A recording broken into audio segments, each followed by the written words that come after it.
नमस्कार दोस्तों, आपका अपने पसंदीदा चैनल में स्वागत है। यहाँ आपको ऐसी मजेदार कहानियां मिलेंगी जिन्हें पढ़कर आप अपनी हंसी नहीं रोक पाएंगे। तो चलिए शुरू करते हैं आज की कहानी। कामचोर बहू। कांता बहन की दो बहुएं थीं, बड़ी कल्पना और छोटी प्रिया। कल्पना का जैसा नाम वैसा ही काम। सारा दिन कल्पनाओं में रहती, ना कोई काम करती न कोई धाम। अरे कल्पना बहू, जरा अच्छी सी चटनी पीस दे, आज कुछ मजेदार खाने का मन है।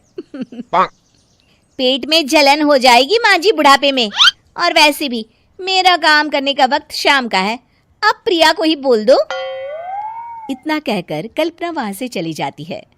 कांता कल्पना के ऐसे रवैये से काफी परेशान रहती हैं। मैं बना देती हूँ माँ चटनी, ऐसा बोलकर प्रिया माँ को चटनी बनाकर प्लेट में खाने को देती है कि तभी वहां कल्पना आ जाती है। अरे वाह चटनी, जरा चख कर तो देखूं, बड़े दिन हो गए। अरे नहीं बहू, तू तो रहने ही दे चटनी खाना, पेट में जलन हो जाएगी।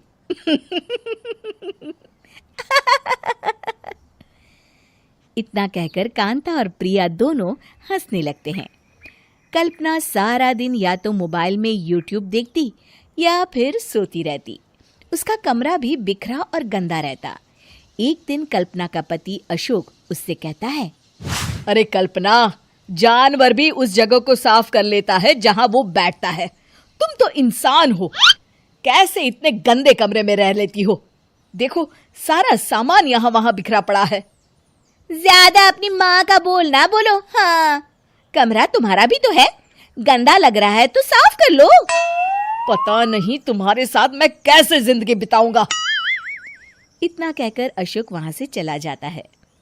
कल्पना बस खाना खाने कमरे से बाहर आती और फिर से कमरे में चली जाती। इससे कांता बहन काफी परेशान रहती। एक दिन प्रिया कांता से कहती है, माँ, मैं सारा दिन काम करके थक जाती हूँ, आप कल्पना दीदी से कहिए ना कि सुबह और शाम का काम बांट ले, मैं तो अब सिर्फ एक वक्त का ही काम करूँगी। हाँ। अरे तू वो भी ना करना, एक बहू तो कामचोर थी ही, दूसरी भी आ गई काम ना करने के बहाने लेकर। तभी वहां प्रिया का पति रमेश आ जाता है। माँ, मैं देख रहा हूँ भाभी कोई काम नहीं करती, प्रिया सारा दिन घर और रसोई का काम करती है, अब कुछ करो ना माँ। कांता मन में कुछ सोचती है और कल्पना के पास जाती है। कल्पना फोन पर मेकअप करना देख रही होती है। कल्पना, तुम सारा दिन बस मोबाइल देखती हो, घर का कोई काम भी कर लिया करो। प्रिया सारा दिन काम करके थक जाती है, आज से मैंने फैसला किया है, एक वक्त का काम तुम करोगी, सुबह का खाना तुम बनाओगी और रात का प्रिया। आप लोगों ने काम को हव्वा बना रखा है। अरे पता नहीं थोड़ा सा ज्यादा काम करने में आप लोग घबरा क्यों जाते हैं। और हाँ, बहुत ज्यादा प्रिया की तारीफ मत करिए मेरे सामने, बड़ी बहू तो मैं ही रहूंगी। मैं कुछ नहीं जानती, कल सुबह मुझे वक्त से खाना चाहिए, रसोई में आ जाना, वरना कल से तुझे खाना नहीं मिलेगा। अगली सुबह कल्पना रसोई में नहीं आती है। वो देर से सोकर उठती है और बाहर आकर कहती है, अरे भूख लगी है, आज खाने में क्या है? इतनी देर हो गई, आज किसी ने मुझे उठाया भी नहीं, पता नहीं कहाँ है सब। कल्पना को घर में कोई नहीं दिखता। वो रसोई की तरफ जाती है जहां बड़ा सा ताला लगा होता है। अरे रसोई में ताला! ओ, मैं तो भूल ही गई थी, माँ ने आज से सुबह का खाना मुझे बनाने को कहा था। हे भगवान, इतने लोगों का खाना बनाना क्या आसान है? तभी घर के सारे सदस्य बाहर से वापस आते हैं। वाह माँ जी, मजा आ गया छोले भटूरे खाकर। मेरे मुंह में तो अभी भी स्वाद आ रहा है। अरे कल्पना, तेरे भरोसे रहते तो हम तो भूखे ही रह जाते। कल्पना को बहुत गुस्सा आ जाता है। अब बहुत हो गया, आज से मैं अपनी रसोई अलग कर रही हूँ, मैं अपना खाना खुद बना लिया करूंगी। कल्पना अपनी रसोई अलग कर लेती है, पर आए दिन उसका देर से उठना और काम न करने की आदत से वो भूखी ही रह जाती थी। उसी के सामने घर के लोग अच्छे अच्छे पकवान खाते और कामचोर कल्पना को जैसे तैसे ही खाना बनाकर खाना पड़ता। पर एक दिन तो हद ही हो गई। माँ, दीदी आज सुबह से कमरे से बाहर नहीं निकली, हमें जाकर देखना चाहिए। सो रही होगी कामचोर कहीं की।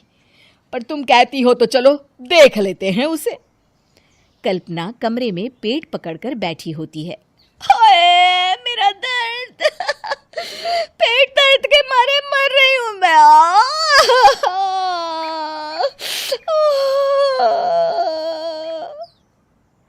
अरे दीदी, क्या हुआ?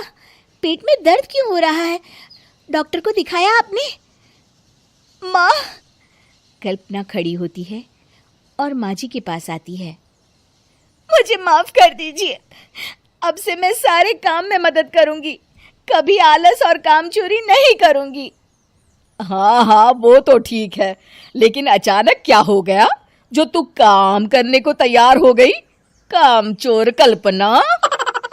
माँ, लगातार बासी और उल्टा पुल्टा खाना खाने के कारण मेरे पेट में इन्फेक्शन हो गया है। काम न करना पड़े इसलिए मैं 2 दिन का खाना एक दिन ही बना लेती थी। बासी और खराब खाना खाने के कारण लेने के देने पड़ गए। पेट में दर्द हो रहा है।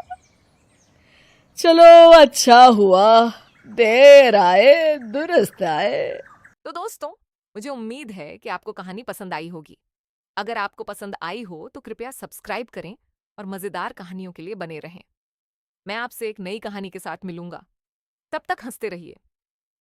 अलविदा।